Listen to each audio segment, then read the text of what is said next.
The insult hit harder than the July heat, sharp, humiliating, and loud enough that all conversation around the grill stuttered to silence. God, Emily, you married the most boring guy on earth. Her sister, Chloe, laughed, waving her beer like a conductor's baton.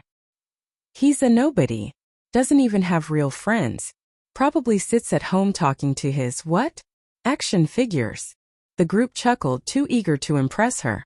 Chloe's laughter had always carried that toxic charm, the kind that made people cruel if it earned them her approval. My throat tightened. It wasn't the joke. It was the look Emily gave me, polite, dismissive, almost embarrassed to be associated with me. That was new. Or maybe I just never let myself see it before. I forced a smile. I collect medals, not action figures. Oh please, Chloe snorted. Those fake army medals you buy on eBay to feel like a man? The world tilted. My fingers went numb around the beer bottle. I opened my mouth but no words formed. A distant part of me registered the scrape of a chair, the shrill buzz of a fly hovering over ribs, the faint slap of a screen door in the breeze. That was when I heard the gravelly voice behind me. Who told you they were fake? The backyard fell dead silent.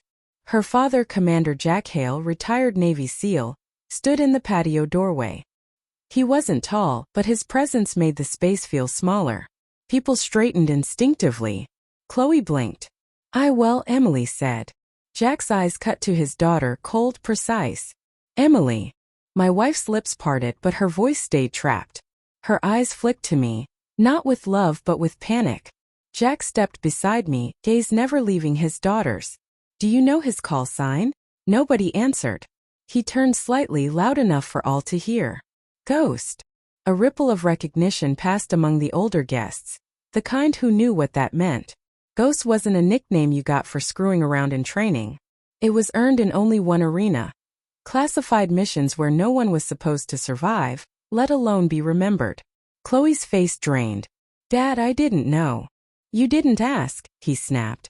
Then controlled, apologize. Now. She swallowed. I'm sorry. Not to me. She didn't look at me. It was the apology you give to a parent to avoid consequences, not the one you give to a human being you hurt. And yet, the shame that clenched my stomach wasn't for her behavior. It was for what I had allowed. For months, maybe years, I had been shrinking to fit into Emily's world. Friends replaced by couple friends. Stories from deployments labeled trauma bonding and discouraged. Medals packed away because they made guests uncomfortable. Maybe Chloe just said what Emily believed. Jack went back inside without another word, leaving a silence thick enough to chew. People resumed talking too brightly, eager to erase the awkwardness. Emily exhaled like she'd escaped a disaster and brushed my arm once, quick, impersonal. You okay? She murmured, eyes already scanning the crowd. I'm fine. Lie number 1. Later, I found her in the kitchen plating brownies for the neighbors' kids. Always performing. Always perfect. You told your family I faked my service? My voice was low, steady. Her shoulders stiffened. Chloe exaggerates everything. You know that. That's not what I asked. She kept slicing. Can we not do this right now? It's a party. It stopped being a party when your sister went for my throat and you let her. Emily set the knife down, spine rigid. I'm tired of living in your shadows of heroism. Your past is intimidating. People feel like they can't measure up. My chest tightened. So you lied? To make me smaller. She finally faced me. There was no remorse, just exhaustion, resentment, and something else I couldn't name yet. You don't need to be worshipped. Humility is good for you. Humility. Not truth. Not respect. Before I could respond, her phone buzzed. She glanced at it, face softening in a way I hadn't seen directed toward me in months. She typed a quick reply, smiling. Something cold, corrosive began to spread in my gut. Who's that? I asked. Work stuff. The tone was too casual. Too rehearsed. Lie number 2. It started small. A whisper of suspicion I forced myself to ignore. But like a splinter, it burrowed deeper. Over the next weeks, patterns emerged. Late nights at the office. Smile at her phone. Inside jokes I wasn't part of. Perfume when she left the house, none when she came home. She'd flinch slightly when I touched her, as if affection were now an inconvenience. The betraying detail arrived disguised as an accident. Her phone lit up while she showered. A preview line. Last night was dangerous, but worth it. From Aaron, creative team lead. The air left my lungs. The bathroom water ran, muffling my heartbeat as if underwater. My hands shook. Not in rage but in grief so sharp it felt like being skinned alive. I didn't open the phone.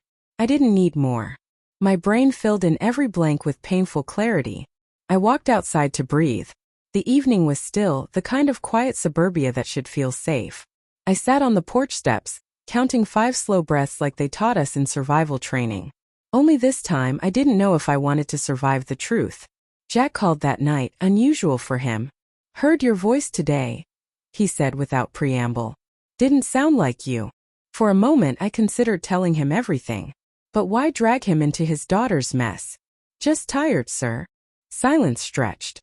Ghost, when a man starts shrinking himself, it's usually because someone handed him a smaller box to live in. My throat constricted. What if the person is someone you love?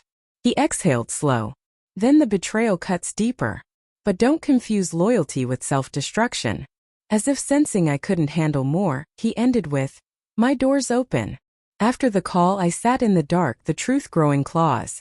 I confronted Emily 2 days later. I expected denial. Tears. Apologies. Something human.